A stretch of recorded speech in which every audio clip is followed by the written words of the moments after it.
자, 먼저 월간 뉴스레터 박명석 큐레이터 함께하도록 하죠. 어서 오세요. 네, 안녕하세요. 네, SK하이닉스의 급등. 네. 이게 아까 이제 SK하이닉스가 24시간 거래되는 그런 느낌이 좀 들어요. 그래서 그쵸. 저는 애프터마켓에서 지금 보니까 SK하이닉스가 또 약간 빨간불이 들어가가지고 그래서 마음이 좀 별로 안 좋더라고요. 네. 그거는 어쨌든 밤사이에 무슨 일이 있었길래 또 이렇게 나스닥이 오른 걸까요? 지금 말씀하신 대로 제가 보니까 지금 네. 애프터 마켓에서 네. 3.8% 하락을 하고 있군요. 그러니까요. 네, 186달러 정도. 이거 이제 여러분들 뭐 알아서 계산하시겠죠? 지금 여기다가 대리가 50%가 네. 넘었어요, 본주랑. 평균적으로는 이제 TSMC 기준으로 한 15%에서 20% 정도 계산하시면 되고, 여기에서 뭐 조금 187달러까지 내려간다고 치고 거기다가 한 대충 한 10 정도 곱하면 그 정도 나올 겁니다. 그래서 오늘장 준비하실 때 그렇게 보시면 될 것 같고요. 네. 뭐 하이닉스 올라간 거는 뭐 좋은 건데 저는 이렇게까지 폭등하는 거는 개인적으로 또 약간 좀 불안해요. 그러니까 우리가 네. 이제는 빨리 올라가는 거를 맞아요. 그렇게 네. 반가워하지 않아요. 그럼 또 오늘 또 이제 레버리지부터 시작해서 또 이제 또 수급 생각 계속 하게 되겠죠. 오늘도. 반대로 또 이제 네. 떨어질 때도 이렇게 빨리 떨어질 거라는 그 그럴 수도 변동성 우리 있으니까. 싫잖아요. 네. 그래서 그런 거는 조금 생각하셔야 될 것 같고요. 네. 그러면 이게 왜 올라갔느냐? 펀더멘털로 인해서 올라간 거면 뭐 이렇게 올라가도 뭐 불안할 이유가 없는 건데. 네네. 근데 지금 뭐 월가에서 나오는 분석이나 제가 종합적으로 판단했을 때는 오늘 그 월가에서 오늘이 화요일이었잖아요. 화요일 기준으로 거기도 이제 단일 종목 레버리지 ETF가 상장이 상장됐죠. 됐거든요. 예. 그래서 그걸 기다렸던 개인 투자자들이 한 번에 쑥 몰렸구나.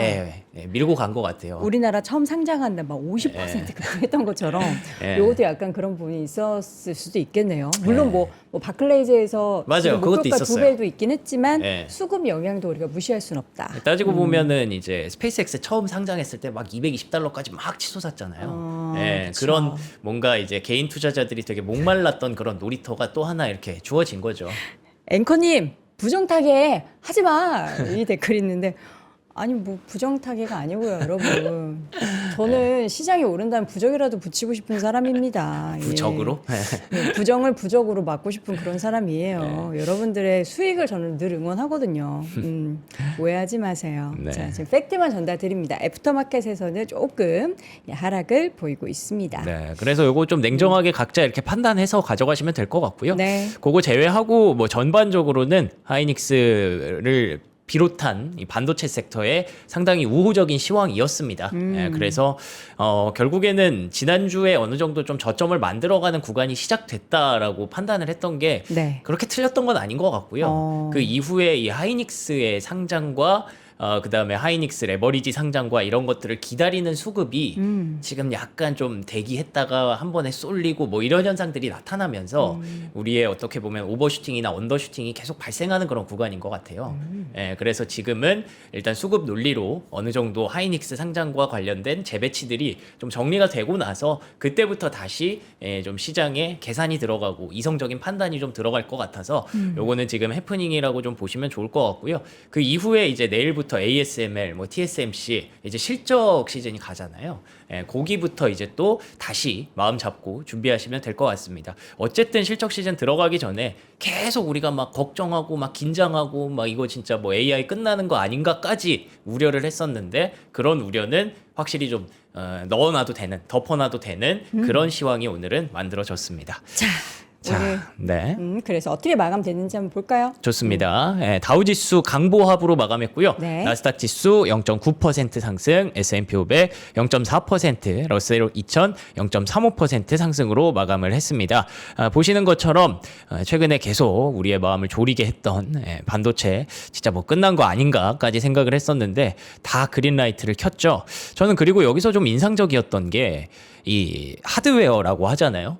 AI 하드웨어가 이렇게 올라가면 소프트웨어는 보통 못 갔잖아요. 근데 구글도 올랐고요. 팔란티어도 올랐습니다. 팔로알토도. 예, 팔로알토랑 크라우드 스트라이크스 이런 종목들을 뭐 급등했어요. 크라우드 네. 스트라이크는 12% 급등하기도 했기 때문에 이게 결국에는 지금 반도체만 오른 장도 아니었고 AI에 대한 어떤 자신감을 조금 찾았던 그런 느낌이거든요. 예, 그거까지 참고해서 보시면 될 것 같고요. 네. 그리고 금융주 실적 발표도 있었습니다. JP 모건, 뱅크 오브 아메리카 올랐고 웰스파고랑 시티그룹은 좀 빠졌습니다. 그리고 오늘 골드만삭스가 무려 9% 급등했습니다. 골드만삭스가 긍정적인 그런 실적에 힘입어서 이렇게 올라갔고 금융주들이 시장에 자신감을 조금 더 한번 심어줬던 것도 실적 시즌 스타트가 좋았다라고 보시면 될 것 같아요. 다만 그러면서 이제 헬스케어, 방어주, 필수 소비재 이런 쪽들은 조금 자리를 비켜줬죠. 네. 러셀 2000에서도 뭐 마찬가지입니다. 러셀 2000은 최근에 거의 움직임의 어떤 방향성이나 흐름이 있다기보다는 그냥 S&P 500 중심으로 지금 시장은 움직이고 있기 때문에 실적 시즌이 또 이제 대형주부터 시작하니까 당분간 S&P 500에 좀 주목하면 좋을 것 같고요. 자, 유가는 그 어제 그 20% 그 이슈 때문에 우리가 긴장을 했는데 반은 사실이고 반은 아니더라고요. 반은 사실이고 반은 아니라고요? 재봉쇄는 하는데 20%는 안 합니다. 그냥 트럼프 대통령의 생각이었던 거죠? 개인적인? 네, 그래서 뭐 안 하겠다고 올렸어요. 또 타코했어요? 네, 누가 하지 말라고 했나 봐요. 10년물 금리 본 거구나. 4.6%딱 찍으니까 타코. 뭐 그래서 이제 그 반반이기 때문에 거기에서 이제 유가가 막 그 급락을 하지는 못했어요. 아쉽게도 80달러까지 올라간 상황에서 79.8까지 움직였고요. 그래도 금리는 좀 내려왔습니다. 아무래도 CPI 효과가 있었겠죠. 그리고 금값이 올라갔고 달러 인덱스 내려왔고 비트코인 4% 급반등했습니다. 이거는 확실히 CPI 효과 나타나면서 이렇게 움직였다 보시면 될 것 같고요. 하이닉스는 현재 시간에 4% 정도 하락을 하고 있네요. 그래서 이제 무슨 일들이 있었는지 하나씩 여러 이슈 들여다보도록 하죠. 첫 번째 뉴스는 네. 물가 지표입니다. 그렇습니다. 6월 CPI 이거 뭐 시간순이라고 보셔도 돼요. 네. CPI가 개장 전에 발표가 됐고요. 이거는 아마 많은 분들이 보고 주무셨을 것 같아요. 6년 만에 월간 기준 최대 폭의 하락입니다.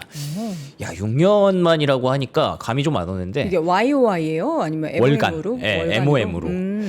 그 2020년 이후 이렇게까지 빠진 건 처음이래요. 유가 영향이겠죠? 네, 유가 뚝 떨어졌으니까. 맞습니다. 유가가 뚝 떨어지면서 내려왔다고 보시면 될 것 같고요. 여기 보시면은 쭉 올라가다가 왜 어제 원러 이사가 나는 6개월 동안 그 물가 올라가는 게 너무 부담스럽다. 내일까지 또 높게 나오면 난 금리 인상해야 될 것 같다라고 하면서 시장에 우려를 자아냈잖아요. 어저께 우리 그랬잖아요. 미리 본 것 같다고. 어떻게 보면 원러 이사한테 고마워해야 돼요. 한번 빼주면서 기회를 줬어요. 그러니까 미리 보고. 고단수예요. 지금. 사실 이걸 몰랐을 리가 없는데 연준에 이사면 그렇죠. 그러니까요. 다 봤어. 이 정도의 서프라이즈가 날 줄은 몰랐죠. 이 CPI가 MOM 기준으로 0.4% 하락을 했고요. 네. 오랜만에 이렇게 차트 꺾이는 거 오랜만인 것 같고 코어도 마찬가지로 안 올랐습니다. 0% 하락하지도 않았고 오르지도 않았다라는 게 호재였죠. 왜냐하면 예상치가 여기 보시면 나오지만 0.2% 상승할 줄 알았고 네. 마이너스 0.1%밖에 기대를 안 했거든요. 그렇군요. 근데 그거보다 마이너스 0.4 그냥 제로 이렇게 나오니까 시장은 거기서 이미 한번 춤을 추면서 들어갔죠. 최근에 이 예상치랑 비교했을 때 원래 헤드라인 뭐 3.8 마이너스 0.2 그리고 코어 0.2, 2.8인데 이 정도로 서프라이즈를 난 거는 정말 오랜만인 것 같아서 네. 시장이 좋아하는 데는 충분히 공감되는 그런 부분으로 출발을 했습니다. 뭐 전반적으로 다 꺾였더라고요. 하우징도 그렇고 코어 서비스도 그렇고 코어 CPI, 코어 굿즈 다 꺾이면서 이렇게 MOM 기준으로 0.4% 하락을 만들어냈고요. 네. 이게 제가 아까 말씀드린 그거예요. 어제만 해도 월러 이사가 딱 그 발언하면서 원래 그렇게까지 프라이싱 안 하고 있었는데 갑자기 40%까지 금리 인상을 할 수도 있겠다 이렇게 올라갔었거든요. 그게 CPI 보자마자 거의 한 자릿수로 뚝 떨어졌어요. 요즘에는 주식도 그렇고 데이터도 그렇고 변동성이 다 저 정도는 되나 봐요. 그니까요. 너무... 우리 목소리도 약간 좀 변동성이 있나 봐요. 제 목소리는 자꾸 명성님 목소리 커요? 어떻게 제 그래요? 목소리를 올릴까요? 어떻게 해야 할까요? 여러분이 원하시는 대로 저희가 한번 조절을 해보도록 하겠습니다. 자, 그래서 이렇게 움직였고 네. 물론 아직 모르죠. 이거 보시면은 이게 이렇게 울퉁불퉁하게 내려오기는 하고 있지만 울퉁불퉁하게 움직이고 있기 때문에 또 다음 달, 다다음 달 어떻게 될지는 모르죠. 아까 말씀하신 대로 지금 또 유가 좀 올라가고 있잖아요. 그쵸. 그렇지만 어쨌든 뭐 금리 인상 우려가 막 가열됐던 건 그거는 뭐 일단 날려버릴 수 있게 된 거죠. 네. 물론 아직 모르지만 어쨌든 이제 약간 타코 좀 아까 했다고 명성님 말씀해 주셨으니까 네. 그 내용을 한번 붙잡아 보도록 하겠습니다. 어저께 워시가 청문회를 갔잖아요. 의회에서. 네. 어떤 얘기를 했을까요? 되게 많은 얘기를 했는데 네. 그 중에서 조금 여러분이 뭐 짚고 넘어가면 좋을 만한 그런 내용들 몇 가지만 한번 정리를 해봤습니다. 일단은 뭐 인플레이션 억제해야 된다라는 것들을 재차 강조하면서 발언을 시작을 했어요. 네. 뭐 당연히 연준 의장으로서 해야 할 책무 중에 하나니까 이거에 대해서 좀 강조를 했고요. 인플레이션 우리가 통제할 수 없는 많은 일들이 일어나고 있지만 그렇다고 해서 책임을 회피하고 남을 탓할 때는 아니다. 결국 연준은 계속 어떻게든 뭐 우리가 할 수 없는 변수가 있더라도 어떻게든 물가를 잡는 방법을 선택해야 된다라고 얘기를 하고 있습니다. 근데 그게 뭐 지금 당장 금리 인상을 한다 그런 얘기는 아니었고, 그리고 우리가 물가를 보고 들어갔기 때문에 이런 발언에 대해서 만약에 물가가 많이 떨어지지 않았으면 그러면 또 시장이 출렁거렸을 수 있는데 근데 그렇지 않았기 때문에 한결 좀 마음 편하게 시장은 이 연설을 좀 들었습니다. 그러면서 어제 또 월러 이사가 아니 나는 정보를 다 공개하는 게 맞다고 생각한다. 왜 자꾸 그런 것들을 안 알려주려고 하느냐. 막 이렇게 하면서 약간 좀 내부적으로 좀 갈등이 있는 듯한 모습을 자아냈잖아요. 근데 워시 의장은 나는 신중함이 여전히 맞다고 생각한다. 왜냐하면 우리가 뭐 예측을 다 말해주면 사람이 뭐 이렇게 될 것 같아요를 말했을 때 이게 사실 각자의 포지션에 따라서 해석하는 게 달라지지 않습니까? 누군가가 어떤 의견을 말했을 때 이쪽에 대해서 좋게 생각하는 거는 그렇게 해석하려고 하고 그쵸. 반대쪽이라고 생각하는 사람은 또 그렇게 해석하려고 하는 게 되게 맞아요. 크잖아요. 예. 뭐 저희 채팅창에서도 막 그런 의견들이 매일 이렇게 부딪히는 그런. 그러니까 저는 오늘 초친 적이 없는데 누군가에게는 초쳤다고 들을 수도 그렇죠. 있고. 그렇게 볼 수 있는 거죠. 예. 해석 그렇게 하지 않죠. 그래서 뭐 판단은 여러분들이 네. 하시는 거고 이제 많은 그 사람들도 그렇게 느끼는 거고 그쵸. 각자의 의견을 얘기하는 거 저는 충분히 건강한 일이라고 생각을 하는데 워시 의장은 그래서 더 우리가 좀 막 이렇게 의견을 너무 많이 얘기하면 네. 사람들이 조금 휘둘릴 수 있다. 아. 그런 얘기를 좀 했던 것 같아요. 네. 그리고 또 계속 워시에게 따라붙는 꼬리표가 트럼프 대통령이 시키는 대로 하는 거 아니냐인데 정부 압박이 있어도 나는 할 일을 할 것이다. 라고 이렇게 얘기를 했습니다. 그럼 저기서 뭐라고 말하겠어요? 그쵸. 정부가 저는 좋습니다. 저는 트럼프랑 트럼프가 친해요. 뭐 이럴 수 없잖아요. 저는 시키는 대로 합니다. 그럴 수 없으니까. 그렇죠. 이런 얘기를 한번 하면서 그리고 또 AI에 대한 이 사람의 의견이 굉장히 좀 궁금했었는데 네. 확실히 긍정적으로 보는 게 맞아요. 여기 AI 사이클로 인해서 더욱 부유해질 것이다. 미국이. 부유? 결국에 AI 타고 계속 올라갈 것이다. 라고 보고 있고요. 특히나 이 발언이 저는 인상적이었는데 네. 1분기 AI 지출이 25%가 나왔다. 근데 그걸 놓고 사실 이 금융당국의 수장 입장에서는 금리도 높은데 뭐 채권 발행도 늘어나고 이거 부담스럽다라고 말할 수 있는 대목이잖아요. 네. 근데 본인은 인상적인 성장이라고 평가를 하는 거예요. 그래서 저는 이거를 제 자의적으로 좀 해석을 해본 게 이렇게 되면 이들이 채권 발행하고 차입하면서 이렇게 캐펙스 늘리는 거 워시도 알고 있는데 이거를 긍정적으로 평가한 거면 그러면 그들이 그렇게 차입하고 늘리는 거에 대해서 부담을 더 크게 지우지는 않지 않을까? 그게 결국 부담 지우는 게 금리 인상하는 거잖아요. 네네. 그래서 당분간은 금리 인상 카드는 좀 생각하지 않을 수도 있겠다. 라는 발언으로 좀 인식을 했습니다. 네. 뭐 제가 이제 CPI가 좋게 나와서 자꾸 좋게만 보려고 하는 건지는 모르겠지만 그렇게 좀 해석을 할 수 있고요. 그리고 CPI 뭐 여기서 절대 끝났다고 생각하지 않는다. 여기서 다 불확실성 완화, 불확실성 해소 이렇게 보면은 그거는 오산이다. 라고 얘기를 하면서 조금 시장의 어떤 확대 해석을 좀 막으려는 모습도 있었습니다. 네. 자, 앞서 이야기했었던 20% 통행료 뭐 어떻게 된 거예요? 되게 길게 썼네요. 세 줄 요약 부탁드립니다. 네. 솔직히 저도 네. 이거 보면서 뭐 이렇게 길어? 뭐라고 좀- 쓴 거예요? 좀 개인적으로 좀 짜증나서 이럴 거면은 뭐하러 이렇게 왔다 갔다 하는 건지 그래서 제대로 안 읽었는데 네. 어쨌든 뭐 누가 뒤에서 막 얘기했나 봐요. 이러면 안 됩니다. 이러시면 안 됩니다. 그랬으니까 이랬겠죠. 그래서 여기 보시면 요것만 보시죠. 미국이 부딪히던 20%의 석유 수입 관세를 걸프 국가들이 미국에 투자하는 무역 및 투자 계약으로 대체하기로 결정했다. 이거는 어쨌든 그 금액을 받겠다는 거 아니에요? 그래서 그 근처의 나라들이 뭐 사실 똑같아요. 원래 20% 받기로 한 게 너네 우리가 호위해 주는 거 아니냐. 걸프 국가들을. 네, 그리고 거기 통행하는 그런 배들 그 우리나라 뭐 일본 다 뭐 다 있잖아요. 마찬가지예요. 예. 그래서 호위해 주는 거니까 20% 내고 왔다 갔다 해라 이거였거든요. 근데 그것까지는 너무 과도하다라고 누가 얘기를 했는지 네. 그러면은 어쨌든 이란이 계속 공습을 하는 거에 대해서 그 걸프만이라든지 이런 호르무즈 해협 자체를 미국이 보호해주고 군대를 갖다가 넣어놨으니까 그에 대한 비용을 그러면 걸프만 국가들이 대라 뭐 이렇게 바뀐 거죠. 이 전쟁을 누가 시작했더라? 뭐 그렇습니다. 예, 뭐 트럼프 미국이 대통령. 시작하고 이거 위험하니까 너네 빨리 돈 내. 자, 모르겠습니다. 네. 여러분 어떻게 생각하십니까? 그래서 그냥 네. 저는 그냥 이것만 보려고요. 어쨌든 20% 통행료 안 받는다. 예. 통행료는 안 받지만 이제 걸프만의 보호 목적으로 네. 예, 그뭐 군사 대체비 뭐 이런 식으로 뭐 그런 느낌이죠. 받는다. 예, 알겠습니다. 그래서 돈은 내라 걸프만 국가들한테 네. 뭐 이렇게 얘기를 한 거고요. 어쨌든 통행료는 안 받는다고 했으니까 좀 네. 말도 안 되는 그런 일은 다행히 없어진 것 같습니다. 계속 이런 우려들이 표명이 있었어요. 어제 유엔에서도 얘기했었고 글로벌 해운업계도 우려를 표명하는 그런 메시지를 보내면서 네. 어쨌든 이게 좀 먹혔는지 아니면 원래 트럼프의 계획이었는지 뭔지 모르겠지만 그렇게 됐습니다. 근데 그 유가가 떨어지진 않았잖아요. 그래서 재봉쇄는 일단 한다고 합니다. 네. 그래서 호르무즈 해협을 그러니까 미국이 봉쇄하는 거죠. 이란이 배나 이런 것들이 통행하기 어렵도록 그렇게 하면서 결국에는 재봉쇄를 한다는 뜻이 뭐냐면 그 MOU 체결했던 거, 휴전 MOU 체결했던 거는 이제 날아간다라는 뜻이거든요.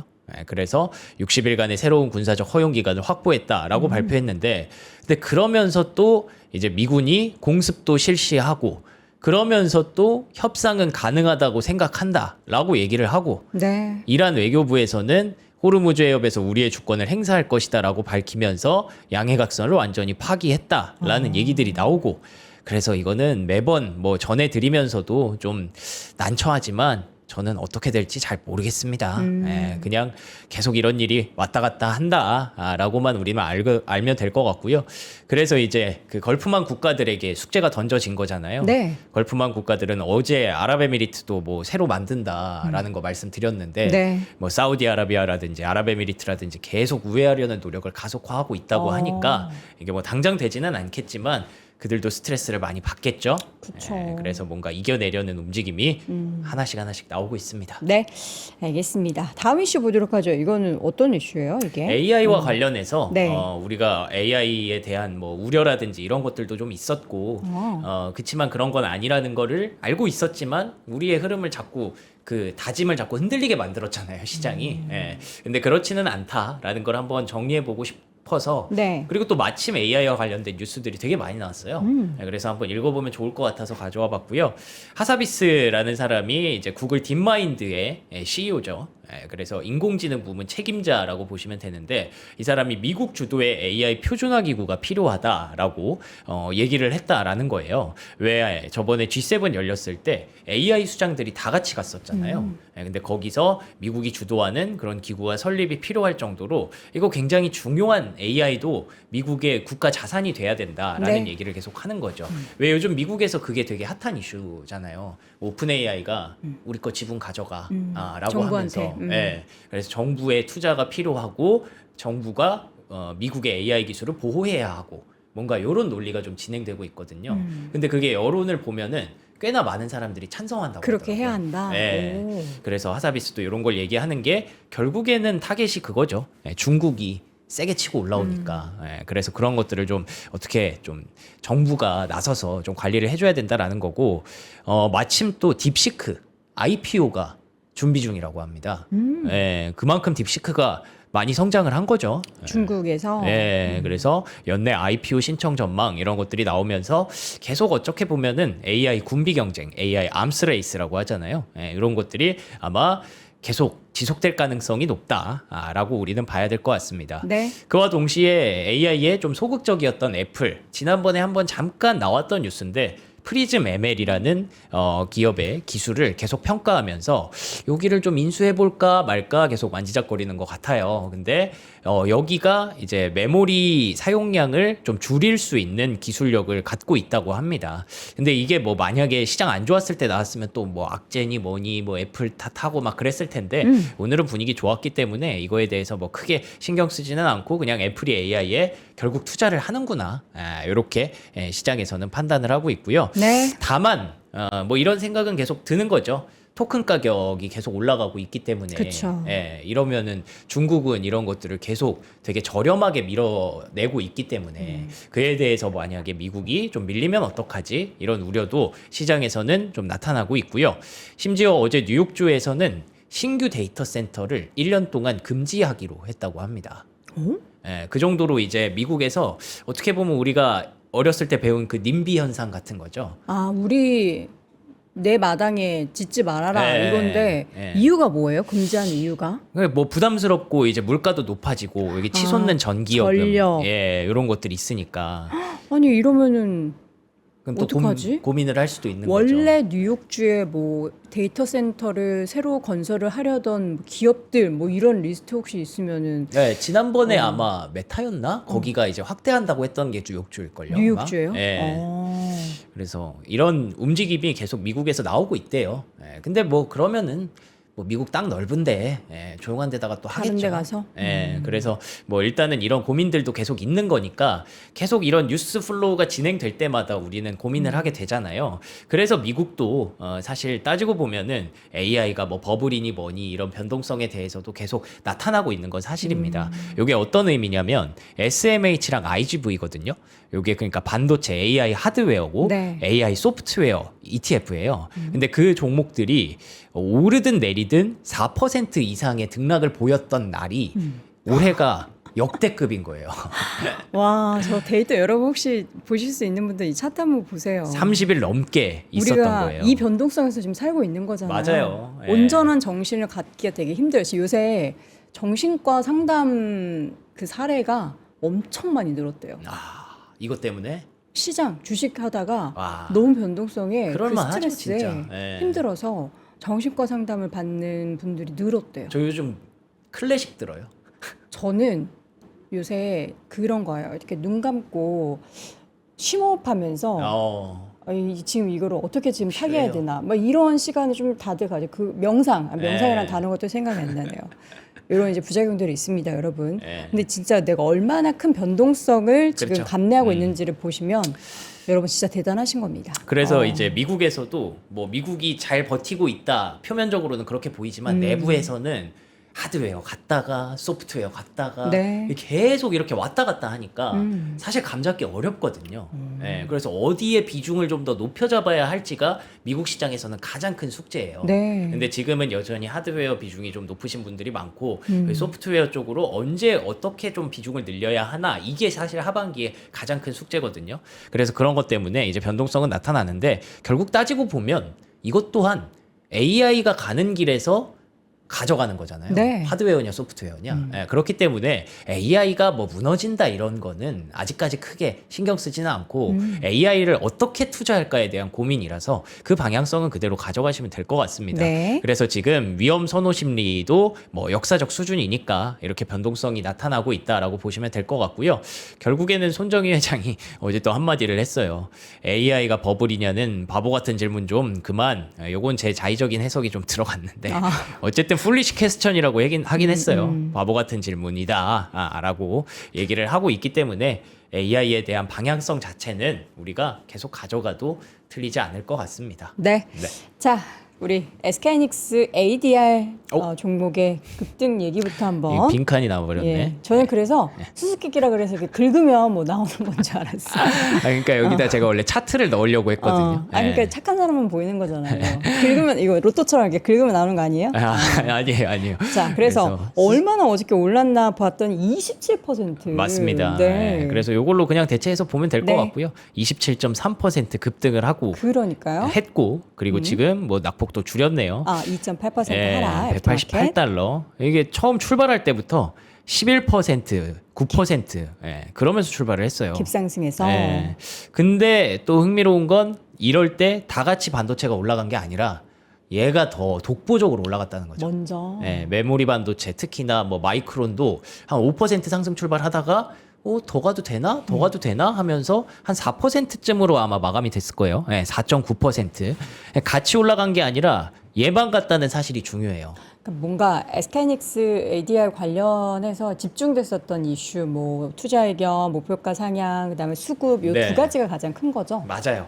그래서 첫 번째 핵심은 저는 이거라고 생각을 합니다. 화요일부터 옵션 거래가 시작이 되는 거고 네. 이 차세대 AI 성공 사례를 찾는 일반 투자자들. 그러니까 우리야 하이닉스 지금 뭐 10배 난 종목이고 한 3년 동안 열광해 왔지만 미국에서는 하이닉스가 아주 신선한 종목이 된 거예요. 야, 밸류도 싸? 근데 메모리 반도체인데 뭐야 마이크론보다 더 돈을 많이 벌어? 근데 이게 새로 들어왔어? 그러면 이거 해야지라고 하면서 기다렸던 거죠. 합리적인 생각이죠. 그렇죠. 네. 예, 그래서 미국 투자자들에게 어제 그 X에서 제가 글을 되게 많이 봤는데 그러니까 약간 SKHY가 밈처럼 도는 거예요. 돌면서 어떤 사람은 이러더라고요. 야, 너네 솔직히 3개월 전만 해도 SK 하이닉스라는 기업 티커도 몰랐잖아. 왜 이래? 왜 이렇게 난리야? 뭐 이런 상황이 계속 발생하고 있거든요. 한국 기업인 건 알까요? 그건 알겠죠. 알았으면 좋겠는데. 예, 그래서 K 주식까지 지금 난리가 났네요. 그런 미국에서. 거죠. 예, 그래서 지금 난리가 난 거고 결국에는 오늘이 그 레버리지 ETF 상장하는 날이었기 때문에 그러니까 어제죠. 미국 시간 기준으로 어제가 그런 날이었기 때문에 그래서 그것 때문에 어떻게 보면 수급의 어떤 왜곡이나 이런 것들이 좀 발생하는 게 계속 작용을 하고 있습니다. 그래서 어제 막상 뭐야 지수는 꽤 올랐고 CPI도 이렇게 서프라이즈가 났는데 내 계좌는 뭐야 별로 그렇게 많이 안 올랐네 이렇게 그쵸. 생각하시는 분들 많을 거예요. 그게 다 하이닉스가 수급을 흡수해서 그래요. 예. 아니 저기 가서도 흡수하고 있어. 그러니까요. 그래서 이렇게 보시면 되고 네. 많은 개인 기술주 투자자들에게 SK하이닉스는 마이크론을 떠올리게 하기 때문에 뭐 이렇게 되면은 뭐 6월 말 고점 이후 하락한 것도 기회다라고 시장에서는 판단을 했고 그래서 결국에는 실적 시즌 전에 어떤 리밸런싱이나 이런 거는 지난주 기준으로 거의 마무리가 됐고 그 이후에 언더슈팅, 오버슈팅이 나왔던 이후에 아주 큰 축을 담당한 게 SKHY의 상장입니다. 그래서 미국도 그렇고 한국도 그렇고 수급이 좀 꼬여서 우리가 좀 야 이거 도대체 왜 이러는 거지? 이런 시장을 지난주 목금 그리고 이번 주 월화까지 계속 보고 있는 거죠. 근데 동시에 아까 말씀해주신 것처럼 바클레이스에서 목표가를 되게 높게 상향을 했어요. 330달러. 330. 예, 아까 2배 정도? 그쵸. 이게 지금 193달러니까. 그러니까 이전에 기준이 150달러대였죠. 어제 맞아요. 마감이. 예. 그러면 딱 2배 이상. 그러니까요. 시원하게 올린 것도 네. 이것도 영향이 컸어요. 뭐 이런 건 다 아는 거죠. 공급은 뭐 증가할 것으로 예상되지만 수요 증가율을 따라잡지 못해서 이건 뭐 최태원 회장이 거기서도 계속 얘기했던 거고. 네. 예. 근데 그러면서 우리가 좀 긍정적으로 볼 수 있는 분야는 요 부분입니다. 중국의 최대 디램 업체의 수율이 뭐 이렇게 늘어나고 뭐 증가할 것으로 예상된다. 근데 아무리 뭐 중국 이외 지역의 디램 시장에서 점유율을 높이더라도 삼성, 하이닉스, 마이크론의 생산 능력을 모두 합쳤을 때에 1에서 4%밖에 안 된다. 네. 예, 그래서 당분간 글로벌 디램 시장 판도에 미치는 영향은 제한적일 것이다라고 바클레이스에서 판단을 한 겁니다. 예, 그래서 뭐 창신 메모리니 뭐니 이런 얘기 했는데 결국에는 그거 안 돼라고 바클레이스에서 의견을 준 거고요. 그리고 HBM 분야에서 SK하이닉스가 선두 자리를 유지할 것이다라고 예상한다. 예, 그리고 계속 이제 캐펙스 쪽으로 전환되고 있기 때문에 뭐 평균 매각 가격이 변동이 없고 소폭 하락하더라도 자사주 매입 가정할 경우 두 자릿수 성장률을 EPS가 기록할 수 있다라고 보는 거죠. 사실 이런 거 우리는 다 알고 있는 내용이잖아요. 근데 그거를 이제 미국에서는 되게 신선하게 받아들이면서 이런 것들을 계속 얘기를 하더라고요. 목표가 저 330불을 우리나라 환율 이게 계산 이렇게 해서 만약에 여기다 공 몇 개 더 붙이면은 한 500만 원 제시한 거예요. 아, 그러네요. SK하이닉스 네. 목표 주가를. 15 곱하고 이렇게 하면은 그쵸. 언저리 그러니까. 고 언저리 예. 되니까. 그래서 뭐 거기까지 갈 수 있을진 모르겠고 그리고 이게 하이닉스 SKHY와 대한민국의 SK 하이닉스 그 프리미엄 뭐 이런 거 지금 본주랑 50% 차이 나는 게 그쵸. 좀 말이 안 돼요. 간밤의 급등으로 인해서 이게 확 벌어졌죠. 그러니까요. 예, 그거 이제 채워가야죠. 예, 그런 흐름들이 나올 것 같고요. 네. 다만 시장에서는 여전히 그런 부분은 있대요. 과연 메모리 반도체가 뭐 사이클이냐 아니냐, 이번에는 진짜 다른 게 맞느냐에 대해서는 여전히 투자자들은 맞아요. 아직까지 확신이 좀 부족한 건 사실이다. 네. 라고 해서 그걸 극복하는 게 앞으로 $330까지 가는데 가장 중요한 숙제가 될 것이다. 네. 이렇게 보고 있습니다. 근데 어제 이런 것들을 좀 더 뒷받침해 줄 수 있는 이슈가 두 가지가 있었는데 첫 네. 번째로는 에릭슨이라고 스웨덴의 통신 장비 기업이 있어요. 근데 여기 주가가 급락을 했습니다. 왜요? 실적 발표하고 급락을 했는데 메모리 칩 가격이 너무 비싸다는 거예요. 통신 장비 기업인데 네. 메모리 가격에 영향을 받는군요. 그렇죠. 직간접적으로 계속 받다 보니까 그래서 그 수익률이 떨어지는 거예요. 아. 네, 순수익 이런 것들이 음. 영업이익률 같은 것들이 떨어지면서 네. 주가가 급락을 했고요. 그리고 IBM이 폭락을 했어요. 맞아, 어제 IBM 왜 이렇게 빠졌어요? IBM이 보니까 뭐 내부적으로 뭐 양자도 있고 뭐 소프트웨어도 있고 오. 하드웨어도 있겠지만 소프트웨어가 많이 안 좋았거든요. 가이던스가. 지금 트럼프 대통령이 엄청 미는 게 그렇죠. 예, 그러네요. 또 생각해 보니까 네. 소프트웨어가 왜 안 좋았는지를 들어보니까 이 인공지능 도구의 성장, 그러니까 메모리 칩과 같은 하드웨어 구매로 지출을 옮기면서 소프트웨어 쪽이 캐펙스가 줄어들면서 빅테크 기업들이 캐펙스 줄이면서 그러면서 그쪽 때문에 이렇게 된 거예요. 그래서 이게 만약에 또 장이 안 좋았으면 뭐 수요 우려 막 이런 것들로 갔을 텐데 그쵸. 이게 어쨌든 2분기 잠정 실적으로 숫자로 찍힌 거니까 아 그러면 메모리가 진짜 비싸고 진짜 수요가 높기는 하구나 네. 쪽으로 해석할 수도 있는 여지가 있었죠. 그래서 HSBC에서는 아시아 메모리 칩에 대해서 주식 낙관적이다 라고 전망을 계속 하고 있습니다. 뭐 아시아 전역의 투자자들이랑 뭐 미팅도 했고 거기서 이제 HSBC가 뭐 한 일주일 동안 고민도 했고 막 그랬는데 투자자들의 우려가 너무 높은데 그거 그렇게까지 할 필요 없어. 이렇게 생각을 하고 있는 거고요. 그리고 ARM 기반의 CPU 확장에 따른 소캠 성장, 그리고 낸드 수요 증가 가능성, 그리고 HBM 가격이 또 올라갈 것이다. 저거 우리가 모르는 내용 하나도 없어요. 맞아요. 다 우리가 알고 있는 내용을 HSBC는 고심에 고심을 하고 한 맞아요. 2주 동안 변동성 있을 때 가만히 고민하다가 이제 쏟아내네요. 그러니까 하이닉스 상장하니까 얘네가 좀 뒤늦게 네. 좀 더 열심히 공부를 하는 거죠.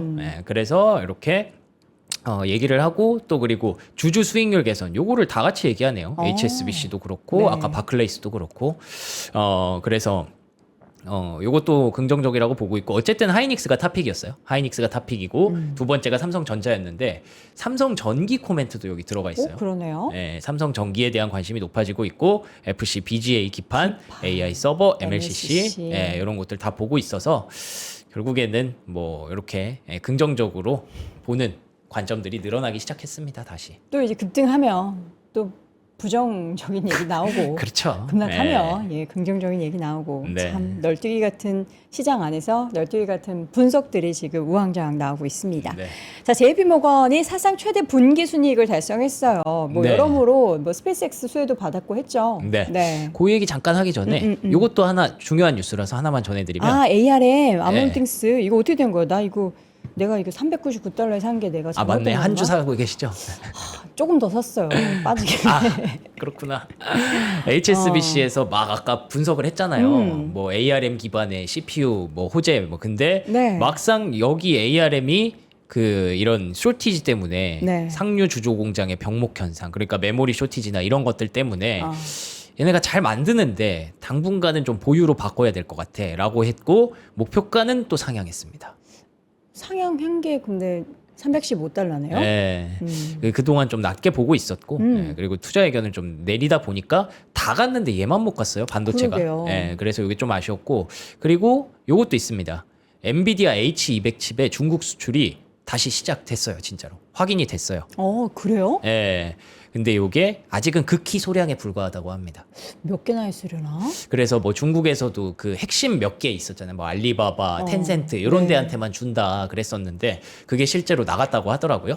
예, 그래서 좋은 뉴스가 뭐 이렇게 있기도 했습니다. 그 은행주 실적 내용 한번 볼까요? 좋습니다. 예. 그래서 JP 모건 뭐 제이미 다이먼 CEO가 환하게 웃고 있네요. 예, 이것만 봐도 뭐 좋았구나라는 걸 좀 알 수 있죠. 네. 그렇다고 해서 주가가 막 좋게 올라갔던 건 아니에요. 근데 다만 그 전까지 금융주들의 주가가 뭐 계속 신고가였잖아요. 예, 그랬기 때문에 뭐 그거는 좀 이해할 수 있는 정도고 사상 최대 분기 순이익을 달성했다고 하더라고요. 예, 여기 보시면 넷 인컴 사상 최대치로 이렇게 올라갔죠. 역시는 역시라고 제가 써놓은 게 뭐냐면 JP 모건도 에쿼티 마켓 그러니까 주식 시장에서 그 변동성에서 결국 이걸로 돈을 많이 번 거죠. 그렇죠. 예, 이런 금융사들이 돈을 많이 번 이유에 대해서 주식시장이 화랑이었다.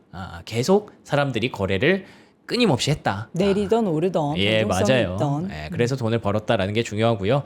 그래서 제이미 다먼 CEO는 금융환경 지금 걱정할 거 아니다. 거의 최상의 상태에 가깝다. 물론 얼마나 지속될지는 알 수 없지만 이라고 얘기를 했고요.